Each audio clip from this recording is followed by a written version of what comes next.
여러분 안녕하세요. 간보는 의사원입니다. 제가 아마 최근 한 달간 유튜브 신경을 많이 못 쓴 거를 아실 텐데요. 브이로그 보셔서 아시겠지만 저희가 지난주에 리버위크가 있었습니다. 그래서 리버위크이 어떻게 보면 연구자한테는 가장 큰 행사라서 준비를 되게 많이 해야 되거든요. 그래서 저만 해도 아마 발표를 한 5개쯤 한 것 같습니다. 그래서 신경 못 써서 죄송하고, 이번 리버위크 때 되게 환자분들 그리고 의료진들한테 도움이 되는 가이드라인이 많이 발표가 됐어요. 그래서 이제 이런 가이드라인을 하나씩 제가 정리를 해드리도록 할게요. 일단 가장 많은 환자분들과 의료진이 궁금해 하실 게 비형간염 가이드라인일 것 같아서 오늘은 이제 그거부터 소개를 좀 시켜드리도록 하겠습니다. 가이드라인 내용이 많아서 아마 2개 정도로 영상을 좀 나눠야 될 수도 있을 것 같아요. 예, 그래서 일단 요번 비형간염 가이드라인이 이전과 비교해서 좀 치료 기준이 달라졌다라는 거가 좀 핵심이 되겠습니다. 예, 비형간염 진료 가이드라인이 이렇게 예쁘게 이제 2026년 버전이 나왔고요. 구독자분들이 파일을 다운받으실 수 있도록 제가 유튜브 설명란에 좀 올려드리도록 하겠습니다. 파일 자체가 올라가면 좋은데 만약 파일이 안 올라가면 링크를 좀 드리던지 할게요. 예, 그래서 다음과 같은 순서로 뭐 서론, 역학, 자연경과, 그 다음에 진단, 치료, 특정 상황 치료 이런 식으로 이제 가이드라인 되어 있습니다. 자, 가이드라인 시작하기 앞서서 이제 이건 일반인 분들한테 제가 가이드라인이 어떤 식으로 구성되어 있는지를 얘기를 드릴 건데요. 가이드라인 딱 펴면 이렇게 뭔가 왼쪽에 보면 막 본문이 엄청 길게 적혀 있어요. 그리고 한 문장마다 그거에 관련된 참고 문헌이 이제 붙어 있는 걸 알 수 있고요. 그 본문 이후에 보면 권고사항이라고 이제 그거를 짧게 요약한 문장이 있습니다. 사실 이게 의료진도 본문을 다 읽기는 쉽지는 않아요. 그래서 제가 개인적으로 가이드라인 읽을 때 추천드리는 방법은 일단 권고사항을 먼저 읽으세요. 그리고 권고사항 중에서 이해가 안 되는 부분이 있으면은 앞쪽에 본문을 한번 찾아가지고 이게 무슨 말 하는 거야? 왜 이렇게 주장을 했지? 어떤 논문이 근거가 됐지? 라고 찾아보시는 거를 추천을 드립니다. 자, 그리고 권고사항 중에도 이렇게 문장이 있고 괄호 열고 보면은 뭐 A1, B1 이런 식으로 표시가 되어 있습니다. 자, 여기서 A, B, C 이런 것들은 근거의 수준이라고 생각을 해주시면 될 것 같아요. 그래서 A는 굉장히 근거의 수준이 높다. 그러니까 대규모 연구가 있다든지 잘 설계된 저희가 뭐 무작위 대조 연구가 있어가지고 근거가 강력한 거다. 그러면 A 단계고요. B는 A만큼 아주 강력한 근거, 그러니까 뭐 무작위 대조 연구까지는 아니지만 그래도 코호트 연구나 다른 데서 다 충분히 좀 신뢰할 만한 근거가 어느 정도는 좀 쌓였다. 이거를 B 단계라고 보면 되고요. C는 이제 연구 근거는 조금 부족해요. 근데 전문가들이 생각할 때는 이렇게 하면 좋을 것 같아요. 이제 그게 C입니다. 자, 그 다음에 요거는 이제 알파벳이었고요. 뒤쪽에 숫자 1, 2, 3 나오는 거 있잖아요. 그거는 권고의 강도입니다. 그러니까 어떻게 했으면 좋겠다. 이거 꼭 했으면 좋겠어. 아, 이거 좀 하면 좋을 것 같아. 이 정도로 생각해 주시면 되고, 1번 권고의 강도는 대부분의 환자에서 했으면 좋겠다가 1번 권고고요. 이제 2번 권고 같은 경우에는 상황에 따라서 이제 고려를 할 수가 있다. 요 정도 생각하시면 됩니다. 그래서 예를 들어서 B1이라고 이제 그 권고사항에 적혀 있으면은 완벽하게 확정적인 최고 등급까지의 근거는 아니지만 현재까지의 연구랑 전문가 판단을 고려를 했을 때는 이 치료를 하는 게 환자한테 이득이 될 것 같다. 그래서 추천한다. 요 정도로 좀 해석을 하시면 좋을 것 같습니다. 자, 이제 역학 본격적으로 넘어가도록 할게요. 저희 역학 부분의 가이드라인 내용을 보면은 국내 비형간염 감염자가 약 120만 명으로 추정이 되고 있고, 아직까지 WHO가 제시한 바이러스 감염 퇴치 목표에 미치지 못하고 있다라고 얘기를 합니다. 여러분, 그 WHO가요 2030년까지 바이러스 감염 퇴치 목표를 이제 감염자의 90%를 진단을 다 해버리고 진단된 환자의 80%를 치료를 하겠다라고 하는 게 WHO 큰 목표거든요. 근데 이제 우리나라 같은 경우에 보면은 약간 그 실제 관리율, 그러니까 비형간염 환자인데 정기적으로 병원에 다니는 사람이 39.4%, 한 3명에 1명 정도밖에 없고 2명 정도는 자기 비형간염이 있는 거를 알던지 아니면 몰라서 병원을 안 가는 경우가 많습니다. 그리고 실제 이제 그 환자들 중에서 치료를 잘 받고 있는 환자들의 비율이 한 67% 정도밖에 안 됩니다. 그래서 약간 비형간염이 있는데 병원을 안 가는 사람도 많고 치료 대상인데 치료를 하지 않는 사람도 꽤 많다라는 거를 좀 생각을 해주시면 좋을 것 같아요. 네, 다음은 자연경과입니다. 요 그림이 아마 이번 가이드라인의 뒤에서 이어지는 이제 핵심이 될 것 같은데요.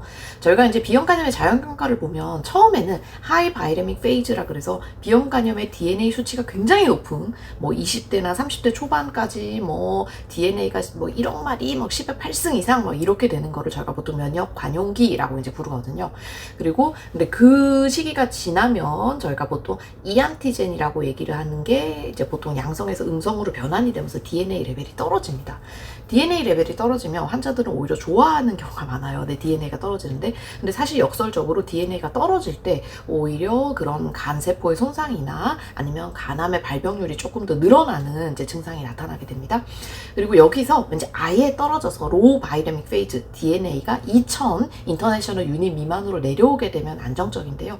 이제 여기서 환자군이 두 개로 나눠집니다. DNA가 완전히 떨어진 상태에서 계속 떨어져 있는 사람이 있고요.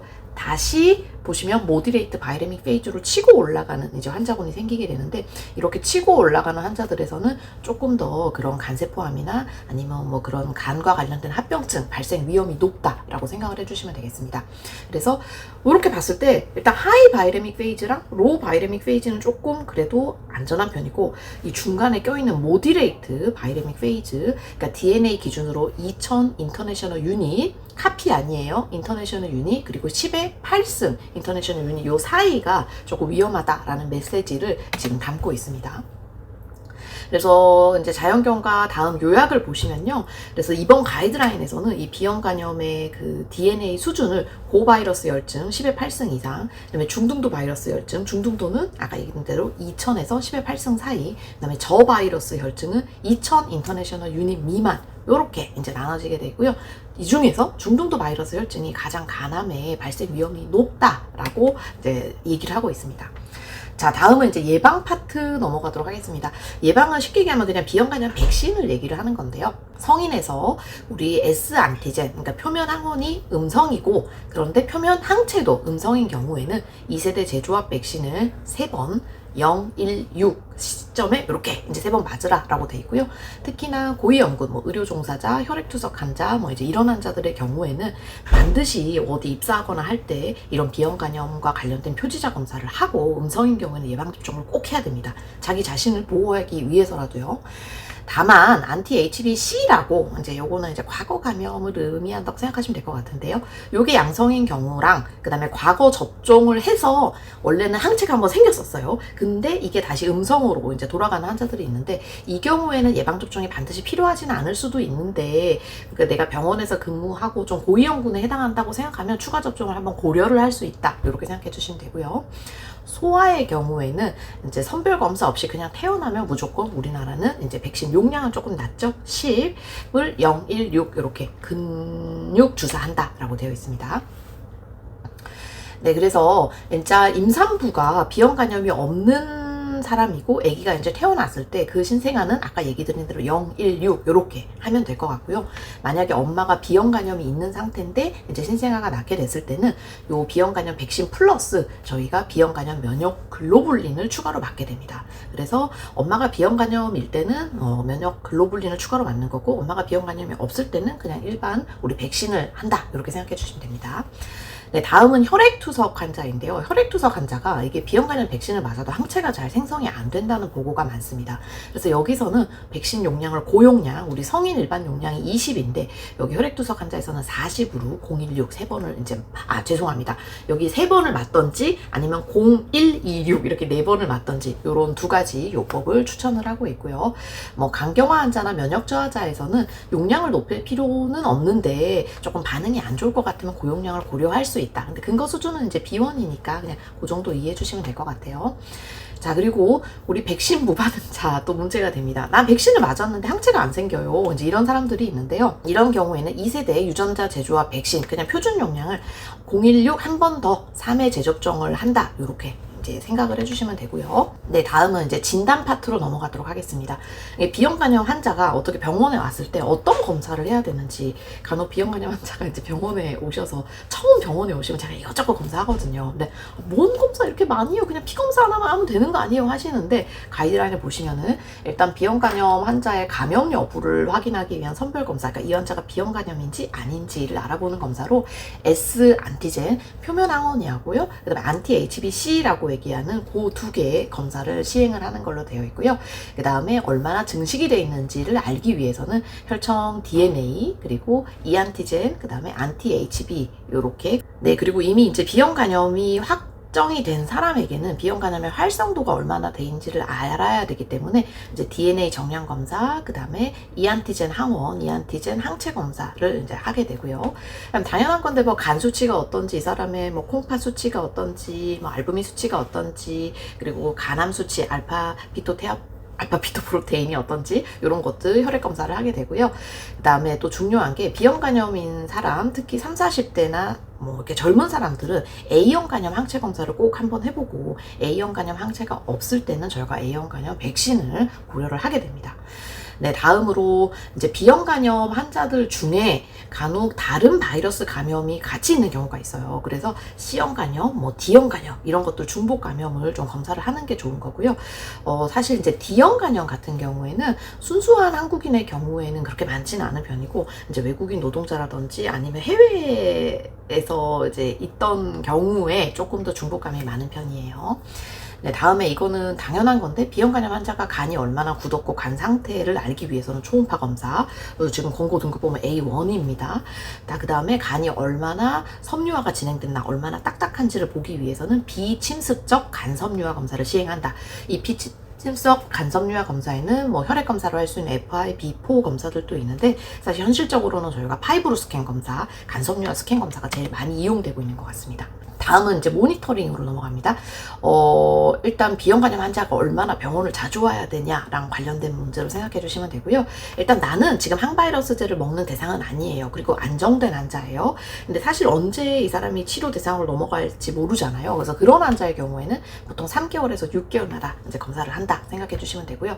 약간 치료 대상 여부가 불분명해요. 약간 갈 것 같기도 하고, 근데 완전히 좀 마음 놓기도 어렵고, 이럴 경우에는 간격이 조금 더 줄어들어서 1개월에서 3개월 간격으로 추적한다 생각하시면 되고요. 그리고 이거는 모든 비형간염, 만성 비형간염 환자에게 해당이 되는데, 모든 비형간염 환자는 다 이제 간세포함의 고위험군이기 때문에 저희가 40세 이상이거나 아니면 40세 미만이라도 이미 간이 굳은 사람, 간경변증이 있는 사람은 6개월마다 혈청, 알파피토프로테인, 알파테아 단백이랑 그 다음에 초음파 검사를 시행해야 된다. 권고 등급 A1입니다. 여러분, 비형간염 환자들 6개월마다 감시 검사가 제일 중요합니다. 네, 다음은 치료 목표입니다. 그러니까 왜 비형간염 대체 왜 치료하는 거야? 나 그냥 갖고 살면 안 돼? 라고 얘기했을 때, 사실 비형간염 치료하는 거의 궁극적인 목표는 그 비형간염 바이러스 증식을 억제를 해서, 그러면 이제 염증이 완화가 되고, 그럼 간이 덜 굳게 되고, 간이 덜 굳으면은 간경화나 아니면 간암으로의 위험성이 줄어들게 되고, 그런 간암이나 간경변증이 안 생기면 결국 사망률이 줄어드니까 내가 오래 사는 거예요. 생존율을 높이는 거가 최종적인 목표입니다. 그래서 현실적인 목표는 뭐 환자분들 아시겠지만 DNA가 검출되지 않을 정도로 잘 억제되는 게 목표고요. 조금 더 이제 장기 목표는 우리가 S 안티젠, 표면 항원이 없어지면 제일 좋을 것 같다. 그래서 요런 S 안티젠을 우리 혈청 소실하는 약제들이, 얼마 전에 제가 유튜브 올려드렸던 이제 그런 약제들이 개발이 되고 있는 겁니다. 그리고 또 항바이러스제 치료의 중요 목표 중에 하나가, 이제 엄마가 비형간염일 경우에 수직 감염으로 애들한테 많이 가는데, 그런 수직 감염을 예방을 하고, 뭐 특수 상황에서 사실 뭐 항암 치료를 한다든지 아니면 면역 억제제 치료를 받았을 때 조용하던 비형간염이 재활성화가 되는 경우가 있거든요. 그런 거를 예방하기 위한 목적으로도 시행을 할 수가 있습니다. 네, 다음은 이제 이번 비형간염 가이드라인의 하이라이트 치료 부분입니다. 치료 부분은 요 그림이 아마 좀 핵심이 되실 것 같은데요. 일단 내가 비형간염이 있는가가 첫 번째고, 그 다음에 두 번째, 내가 특수환자군에 해당하는지를 먼저 한번 보세요. 특수환자군은 뒤쪽에 설명드리는 뭐 임산부인지 아니면 뭐 내가 지금 항암치료 중인지 이런 거를 얘기를 드리는 거고요. 만약 그게 아니면은 일단 DNA 레벨에 따라서, 지금 보시면 DNA가 높은 경우, DNA가 중등도인 경우, DNA가 낮은 경우, DNA가 검출되지 않는 경우, 이렇게 나눠집니다. 그러면 다시 DNA가 높은 경우를 한번 보시면 10의 8승 이상 DNA가 높은데 리스크 팩터, 위험인자가 있는지 한번 보라는 거예요. 위험인자는 뭐냐? 내 나이가 30세를 초과했던지, 아니면 간 수치가 상승을 해 있던지, 아니면 간이 굳었던지. 그래서 간이 굳었다는 거는 우리가 F2 이상을 얘기를 하는데, 그런 경우에는 비형 간염 약을 먹는 거를 이제 추천을 하고 있는 거고요.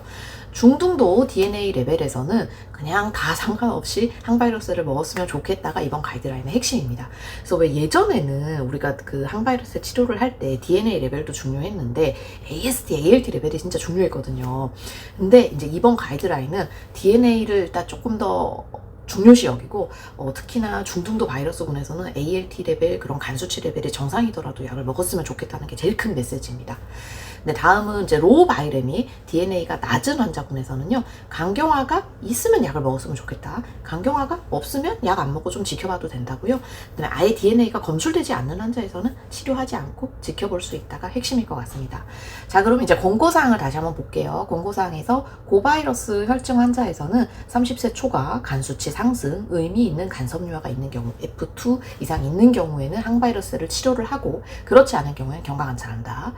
그다음에 권고사항, 중등도 바이러스 혈증에서는 그냥 항바이러스 치료를 시작했으면 좋겠다. 다만 권고 등급은 B1입니다. 그러니까 아직까지는 논문이 뭔가 이 무작위 대조 연구가 그렇게까지는 많이 안 쌓여서 그런 것 같아요.